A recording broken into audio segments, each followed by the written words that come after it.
Ladies and gentlemen, welcome back to the symposium. The 8th session today will be a pre-recorded lecture by Professor Stephan Nekol from Technical University of Munich. The title of the speech is Cardiac PET-MRI, 12-year experience. What did we achieve and what did we fail? Professor Nekol will be with us virtually to discuss the pre-recorded speech. Let us welcome the moderators of this session, Professor Yan Wenwu from Far Eastern Memorial Hospital and Dr. Yuan Guangchen from Xinguang Wuhuoshi Memorial Hospital. Thank you.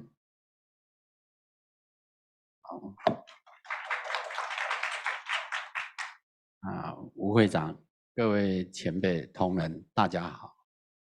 那这个接下来我们这位是一个大师啊，他因为家里有点事情，所以他就刚好他有先录影啊，那所以我可以用中文来跟各位介绍一下。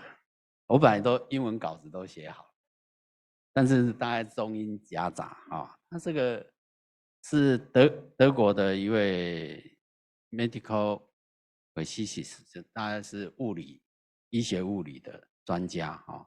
他是在那个德国的合一工作，那是一个叫 Technician University München 这个学校啊，他是用德语写的，我用英文，台湾英文念出来的。那他发表文章呢，大概有超过481篇，所以是非常的成就非常的好。那在他的那个CV自我介绍，他主要的工作呢是用那个非侵入性的影像，来 understanding the mechanism of disease and for diagnosis and therapy in cardiology and oncology。这写得很好，以后可以弄到你的那个 CV 里面啊。要不然你的专长只有合一，也不晓得是什么哈。所以他是说。那他 especially 他是专攻那个 hybrid device， 就是 SPECT CT 啊，还有 PET CT 啊 PETMR， 他也有用很多新的 radiopharma 的药物在心脏的影像跟那个 oncology 的影像，所以他这个等一下的录影大概会提到PET CT 跟 PETMR， 当然 PET CT 出来大概22年啊，然后 PETMR 大概12年前，所以他有12年的经验啊。他这又是做那个医学物理的，那这两个呢，在这12年的变化啊，来看，刚开始 PETMR 的衰减校正是一个大问题，然后它的软体，接着里面又有发生一些事情啊。最近呢 ，PET CT 的变成 digital， PETMR 呢可能又要去追赶它，所以大概等一下会讲这些事情。那我们现在就欢迎开始。Hello, my name is Stephan Nekol, Technical University of Munich, Germany. I'm very happy to present here on your joint symposium on nuclear cardiology and neurology on cardiac PET-MRI. What did we do actually in the last 12 years? Where did we fail? Where could we do better? What did we achieve? And actually, the title of the Congress is actually pretty pointing in the direction of my career. When I was starting, and in almost 30 years now ago in Munich, the PET scanners had a relatively 10 centimeter field of view, and basically all we could do is either the heart or the brain. And as the older amongst you might remember, that oncology was not really a topic because it simply took too long. So looking at this now in retrospect with the PET-MR is actually a pretty interesting experience, because in our feeling, when people initially tried to mimic a PET-CT using a PET-MR, I think this really didn't turn out well. So in this lecture, I will look both into what we did on the cardiac perspective, but also would like to share with you a little bit of wider view where the PETMR had its advantages, disadvantages, and where we simply turned around the wrong corners. Having this said, basically this is to be realistic, at least in most of nuclear medicine I'm aware of, whole body scans. I wouldn't say total body. I don't really believe in total body scanners. I think a smaller field of view is still pretty much okay. But basically, you see in these two pictures something which summarizes the experiences of the last 20 years, fundamentally, that we moved away from the cardiac and from the brain, and basically that oncology is a large thing now. And basically this, the one or the other might know this statue. This is basically the Bavarian goddess of Bavaria, which is overseeing the era where the Oktoberfest takes place. And basically I had to, as you see here, I had to modify the lion a little bit because this is right now, more than 50% of our PET imaging today, and as well as the therapy, is prostate cancer today. So this is something which 20 years ago, for sure, nobody was able to predict, but it shaped massively our environment. This is a little bit of roadmap where basically I entered the era here, what I said before, brain, heart, metabolism, perfusion. And basically this is obviously this is a dead end. PET-CT for primary, in my opinion, for logistical aspects, changed the business completely. And basically here at 2010, PETMR came into the existence. And I think this is an interesting point because in the end, I do not think that the future of PETMR is that super bright. However, the components, and I will touch this later, which was developed as part of the PETMR, they entered now the second generation of the PET-CTs, or depending on how you count, the next one, or the now with many pluses, basically the large field of view scanners.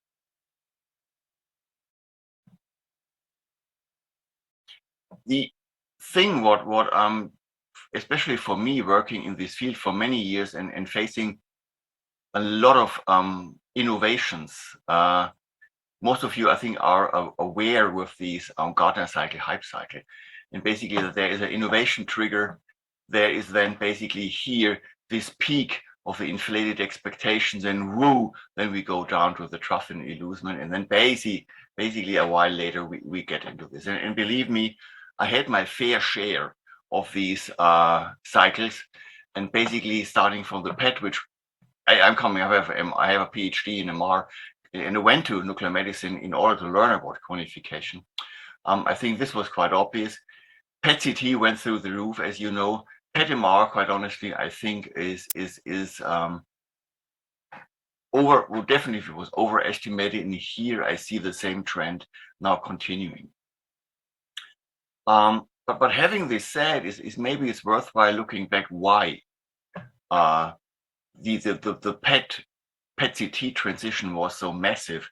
And I think in my personal opinion, it's simply the scan speed. And you see this here, basically going from very long plain PET whole body scans or partial body scans to a PET-CT is a massive change. Whereas cardiac PET, taking away rubidium for a second, is something which still takes around an hour, and MR scans are also somewhere in this domain. So the combination actually for cardiac PET and cardiac MR is something which is relatively a no-brainer. So I think there is good reason to look into this a little bit more detail. However, and this is something, if you look at basically the distribution of topics of a relatively simple PubMed search, you are obviously oncology is the dominating field, but you see the others are actually pretty nicely distributed as well. Interesting is basically this PETMR quantification topic, And I will come back on this in a second. The problem, quite obviously, with the PET-CT or with the PET-MR is that you have to bring all these things into one box. And as you know, we cannot use the photo multipliers anymore, because basically this is an example I have from Bernd Pichler. Basically, if this is the output of such a PET block 8x8, and you put this in a magnetic field, then all of a sudden the whole thing is not working, because the free-flying electrons here basically are deflected by the magnetic field, and even small magnetic fields take care that this is not working due to the Lorentz force. So it's unuseful, completely unuseful. So basically what took quite a while is to develop the necessary equipment that is basically enables you to do PET within the PET-MR. And you see basically the crystals are still the same. There's nothing new on that side.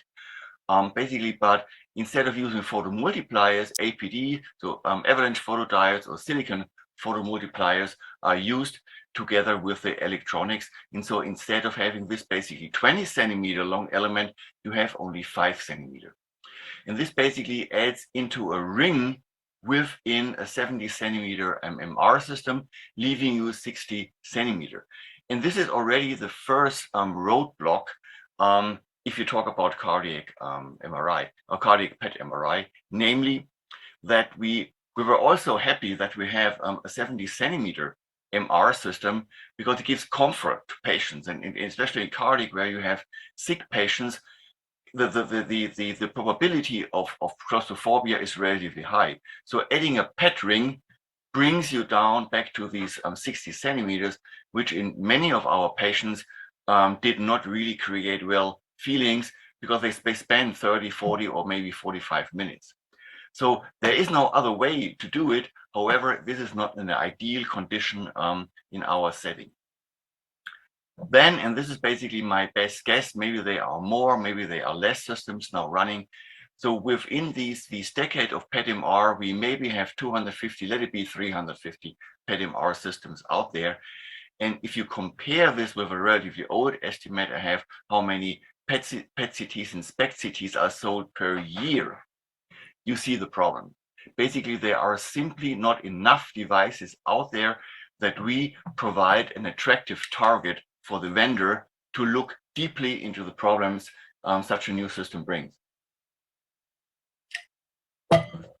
The other issue with PET-MRI is you have many elements creating this picture of the PET-MR.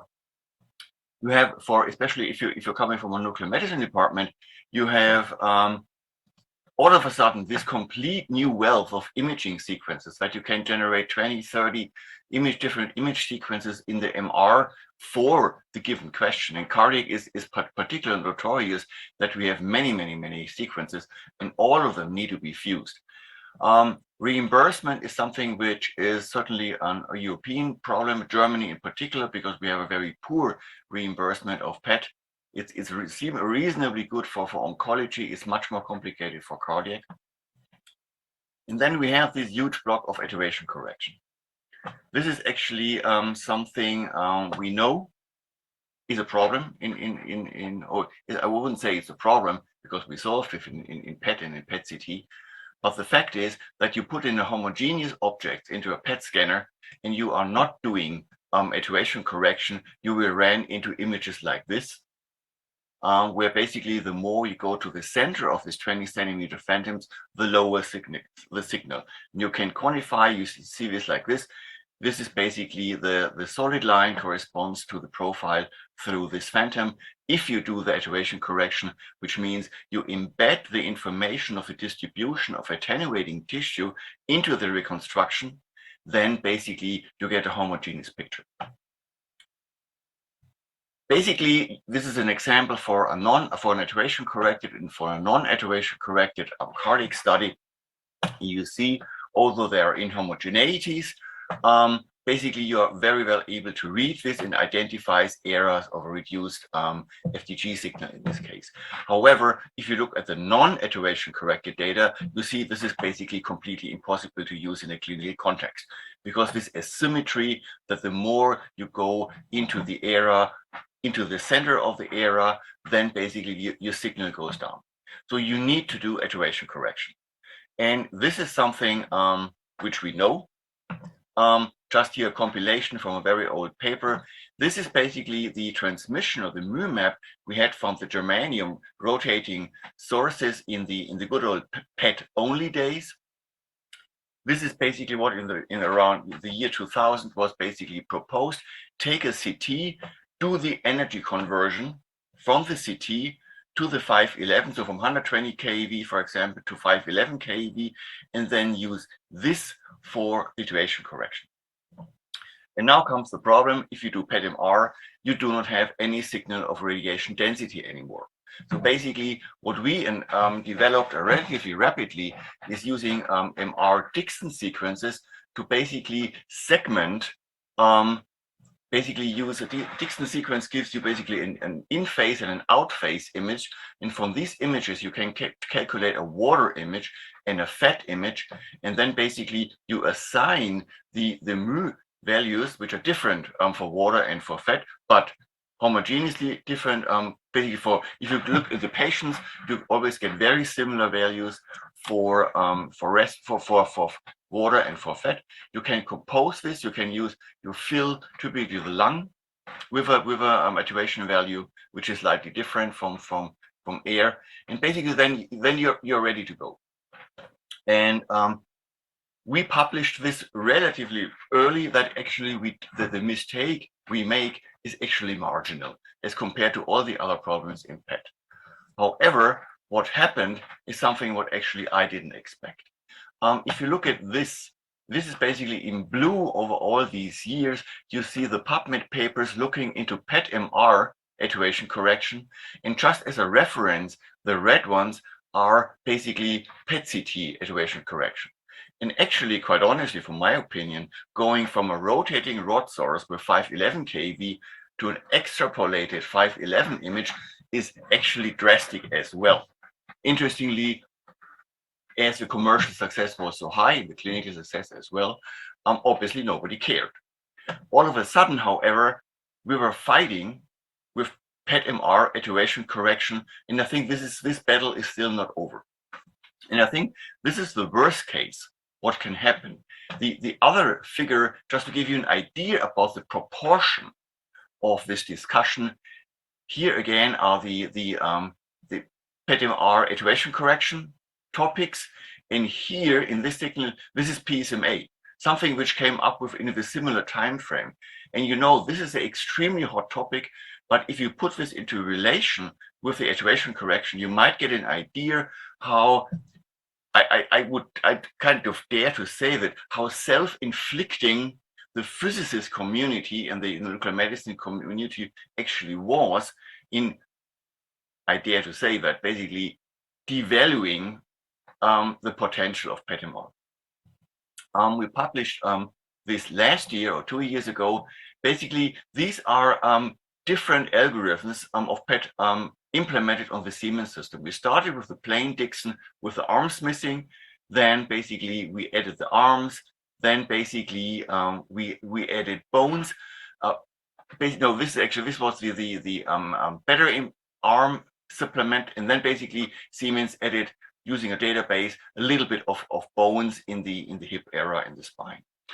And these are the PET images reconstructed with all these different mu maps. And what you see first glance is you do not see any difference. And this is basically, if you correlate all these lesions, again, prostate cancer, you see that all these different mu maps actually didn't make a difference at all. Even the oldest, now more than 12-year-old technology, ignoring large parts of the arms, didn't make any appreciable clinical difference. And we recently validated this actually also in if you go close to a bone, because fundamentally PET-CT is only a silver standard. And a little bit in that line is, this was from 2019. This was basically almost 10 years after the introduction of the PET-MR. There was the first inter-society workshop between the MR people and us, basically on PETMR attenuation correction, basically solving a problem which, in my opinion, simply didn't exist. But we lost a lot of time and we lost a lot of confidence in the methodology. This is right now how we do still the PETMR. Basically, all the neuroscans are done on the PETMR.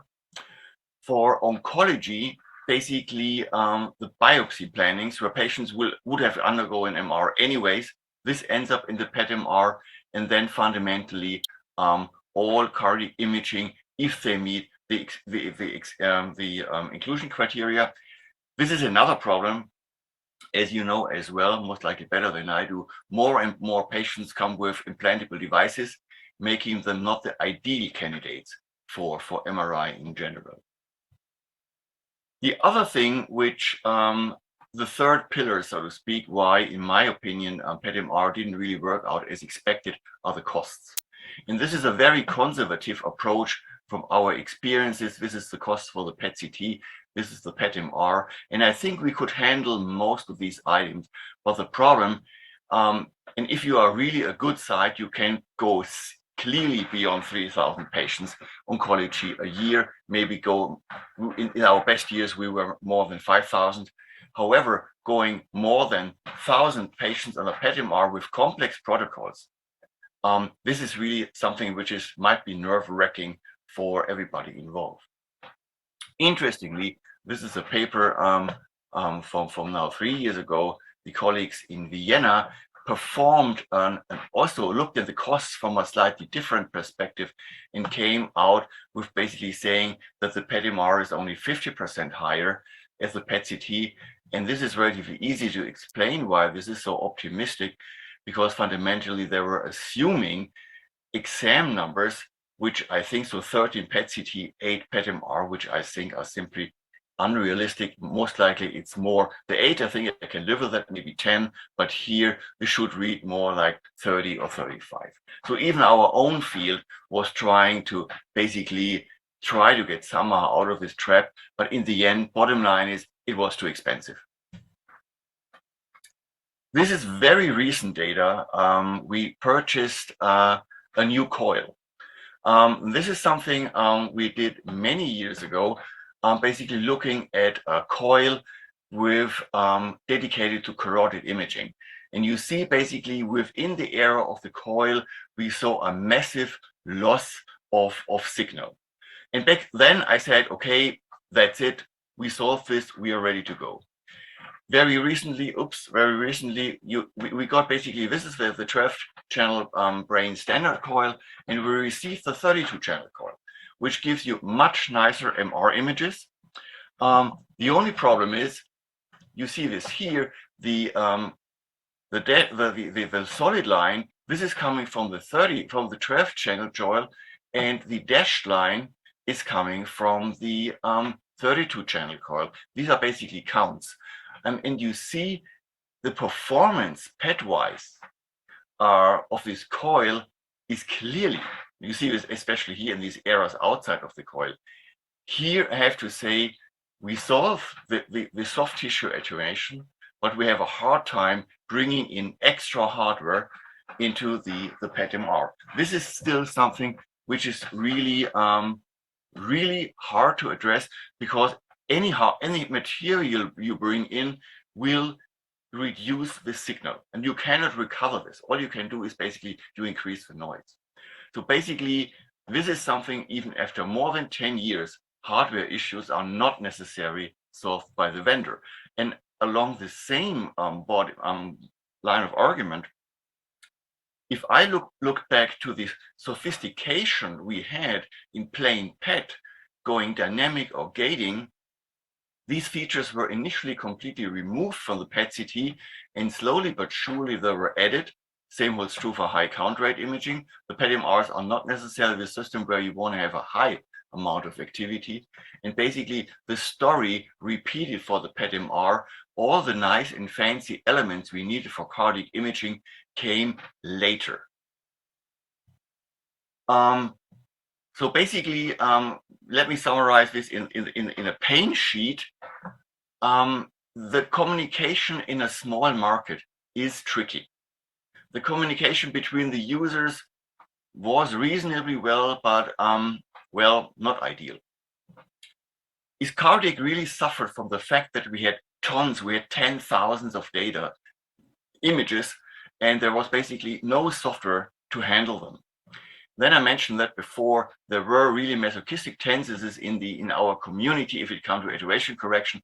And if physicians like you get the feeling that the PET value coming out of PETMR are not valid, you are not using it. And I think this is something, especially in the absence of a gold standard, I'm not sure.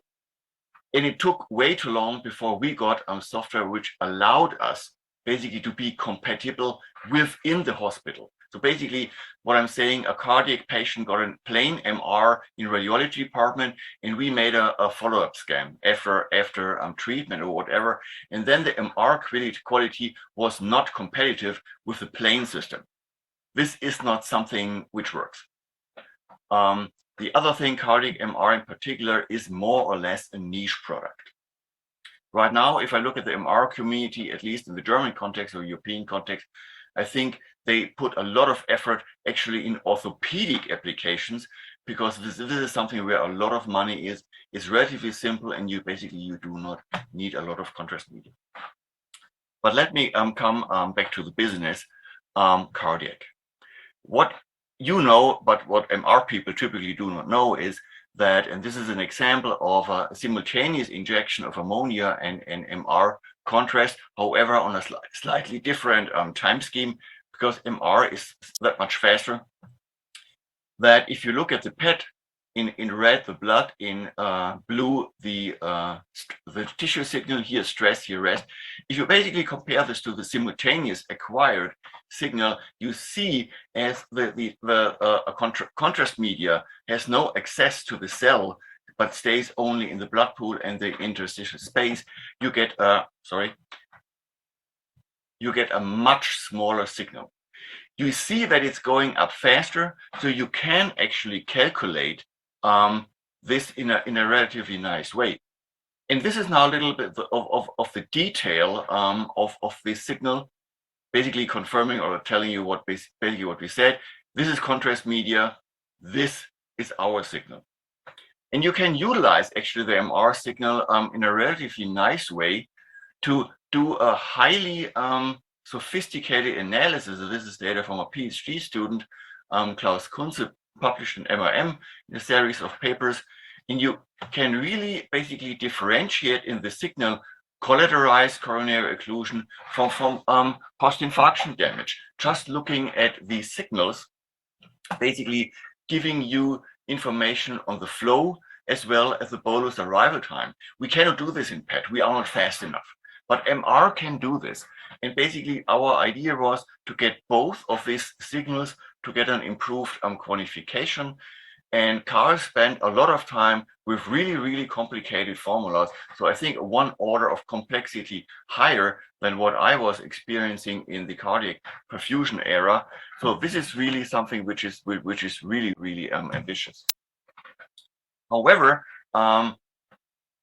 comparing this data in this simultaneous setting, we found a couple of very nice examples where you see this here in this particular patient under stress conditions, the endocardial arrival of the contrast media was obviously delayed. Same was the ammonia. Basically, so the ammonia was actually extracted only in the epicardial. And if you compare now this rest image and the stress image, you see that the stress image appears, emphasis, appears larger. So this is this post-ischemic dilation, which we label this in SPECT and also PET imaging. But I think basically this was the first time that we were able to see why this appears, simply because we are lacking this temporal resolution. This shed a lot of extra information. The other thing what we are speculating for many times is basically motion correction. You see here an example, motion correction in this case of this little infarct, and this looks really good if you apply motion correction. And basically, without motion correction, basically the diaphragm motion destroys the signal. How did we do that? Actually, we joined forces with people who need that in the MR community, namely for coronary imaging. You see this coronary imaging without motion correction and with with motion correction. And you see basically what we did, basically in parallel to the acquisition of the coronary sequence, we were generating motion fields, which then were incorporated in the reconstruction of the PET, giving us a significant better signal. However, this basically needed to add it to every MR sequence. So basically, we were only to do this in this coronary sequence, none in any other, because simply MR is complex, and if you add these highly sophisticated elements, you get really into trouble. Okay, the other thing what we started relatively early was this is a patient with a left main stenosis, which arrived luckily in time during life support. Basically he collapsed in front of his family doctor, who immediately started the interventions. And basically this is 2 days later. And you see basically late enhancement imaging and FDG, and you see maintained viability all over the ventricle. What you also see, many different patterns of late enhancement as an index of a change in distribution volume for contrast media. So you see it diffusely, you see it non-transmural, you see transmural. So many different signals, but a relatively maintained viability all over. And this was confirmed by a study from Christoph Frisch, but later, that in the end, MR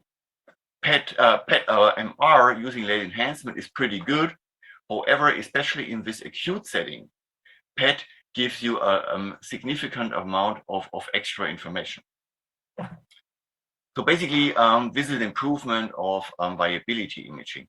We modified this recently in 2 papers on where we applied this in the setting of complete of CTO, complete coronary occlusion, where basically the cardiologists were interested in the question, does it make sense to perform this pretty complex intervention?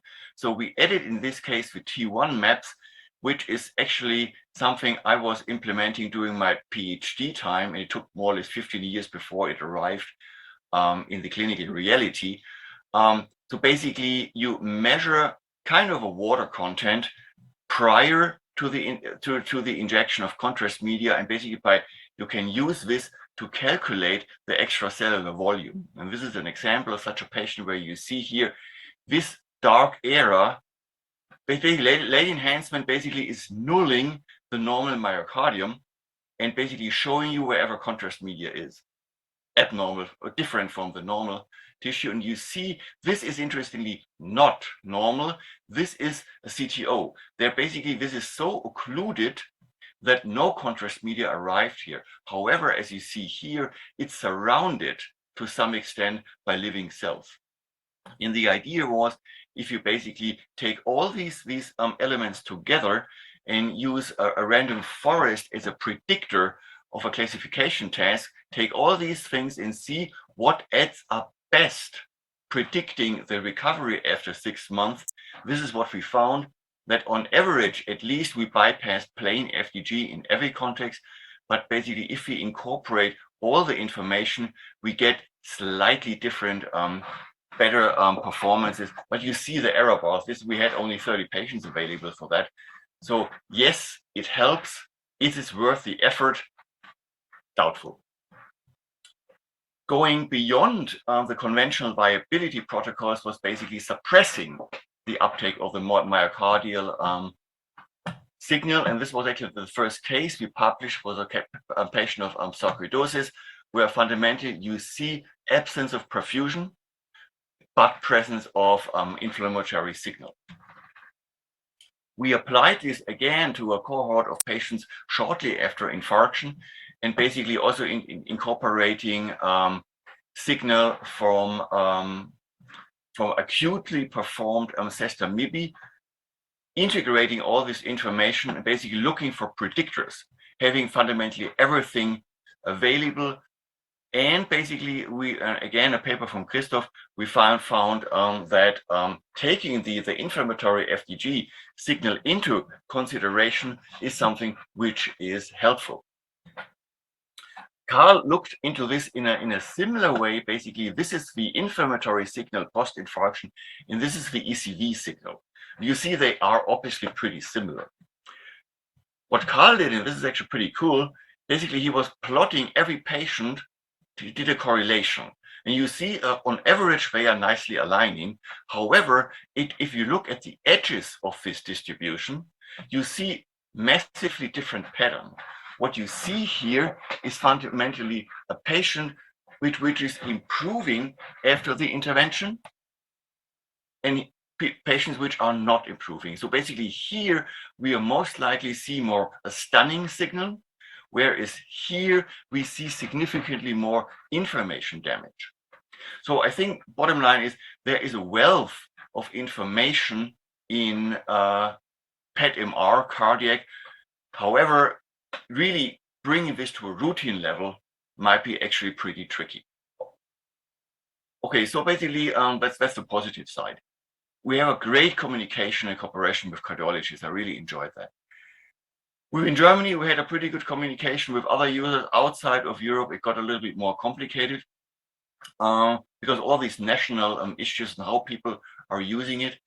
I think the PETMR is a great testbed for complex imaging approaches, which are practically impossible on a high throughput PET-CT systems. I'm not sure how it is in Taiwan, but as somebody basically can scan many patients and it's a financially attractive solution, we don't get scan time for experimenting.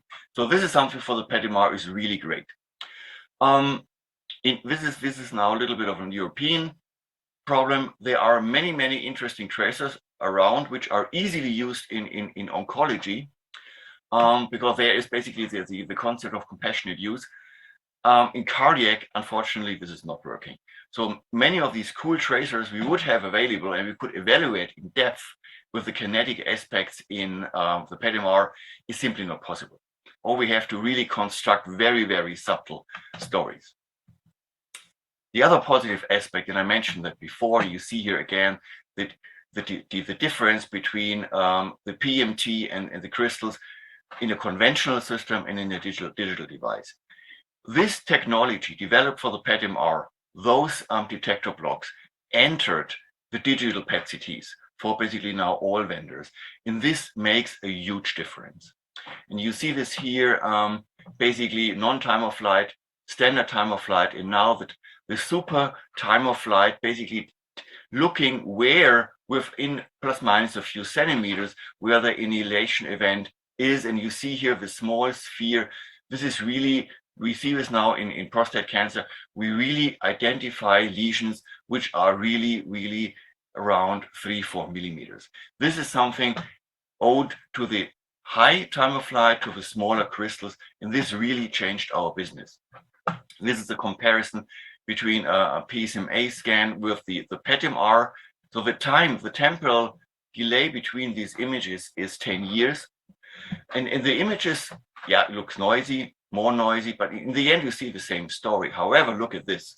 The voxel size goes down from 2 by 2 by 2 to 1 by 1 by 1. So basically, the volume is down by a factor of 10. So this is a massive difference we see. And basically, surprise, these are two different patients. This is a dilated ventricle scanned very recently here on a vision scanner. Actually, this is wrong. This is 20 minutes in 440 by 440, and this is 40 minutes on the, no, oh, sorry, this thing shifted, sorry. This is for 20 minutes, 440 square.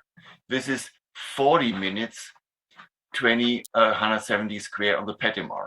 So again, PET-CT, latest generation, PETMR, so to speak, 10 years old. When you see the massive differences, simply look at the papillary muscle. So this is ideally what I would really see, this detector technology in a PETMR with a small field of view, with a significantly reduced price, maybe with 1.5 Tesla instead of 3 Tesla. this would be one of the most wonderful devices, both for neuro and for cardiac application, or single bad questions in ecology I can think of. So let me summarize. And I was asking what ChatGPT 3.5 thinks. And basically, it summarizes very nicely what I was telling you. So artificial intelligence is at least more or less not conflicting with my personal opinions. But in the end, slightly from a different perspective, we had huge expectations with modest results. And I think the problem was it was simply too expensive, both the system and the service. And the scan times and the throughput made it a very expensive procedure. And basically, this holds true for all fields, neurology, oncology, and cardiology. Maybe cardiology even more, because there the imaging sequence, due to the nature of motion of the chest, of the heart, made it significantly more tricky. And what we have to keep in mind, that PET-CT in parallel continues to evolve with massively improved quantification, both on the analysis, the quantification, dynamic imaging now on the whole body level.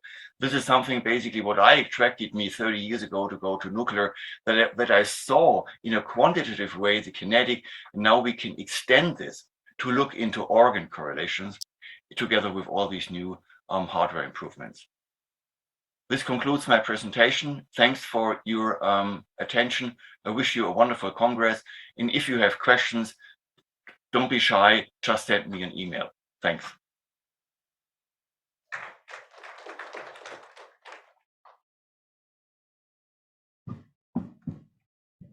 他本来是要跟我们一起上线 Q&A 啊，不过据说他女儿今天要生小孩，所以他就没有上线了。那当然，他今天我们今天会讨论这个，想要提出来就是说，大家都知道，PET-CT 一直在进化嘛，然后现在也慢慢大家在想说 PET-MR 的角色。前几年大概有一些人在讨论说，这个 PET-MR 在心脏科的角色有没有什么比较特别的地方？那就像诚如今天早上在讨论 PET-MR 在这个 neurology 的角色等等，我觉得都是一个蛮特别的地方哈。不过因为他就不在线上嘛，那不晓得现场有没有什么问题想要提出来的，他如果有的话，我们也可以把它留下来，最后用 email 寄给他，然后再回答大家也可以这样子。没有什么问题。那其实因为我们自己都没有这个PET-MR经验呐，那今天有经验的其实是像台大、北荣啊、长庚啊，不晓得这几家这个 center 的高人有没有可以给我们一些 comment 的地方？还有即将要装的啊，没有？不是，妹方不在你们家。不过我想说，今天这个题目就是比较不晓得陈主任有没有什么想法？没有的话，我想这是一个新的趋势啦。就像他讲的，有些有趣的地方，有些困难的地方。那也有些很多人都在想说 PET-MR 加在一起会比较好。那我自己都觉得，在以心脏的角色来说的话，其实还是牵涉到几个点。那这病人如果什么都要做 ，MR 也要做，这个 PET 也要做，他花的时间非常非常长所以病人其实大家都没有 tolerate。所以我们还是必须要想到，我自己的感觉是，我们要想到一种病，它就非得这么做不可。那不然的话，它就是可以分开做、拆开做，或者做其中一个就可以。这比较临床上务实的地方。那另外就是像其实这种影像的竞赛，就是假设你去年买 PET-MR，然后发现明年有 digital PET-CT 的时候，你可能就会陷入纠葛所以我觉得也是要审慎的思考，这些重装备进到我们的领域的时候，我们能够做些什么样的事情。那因为我们前面的时间稍有 delay，所以我们就既然大家都没有问题的话，我们就进入到下一个题，下一个 section。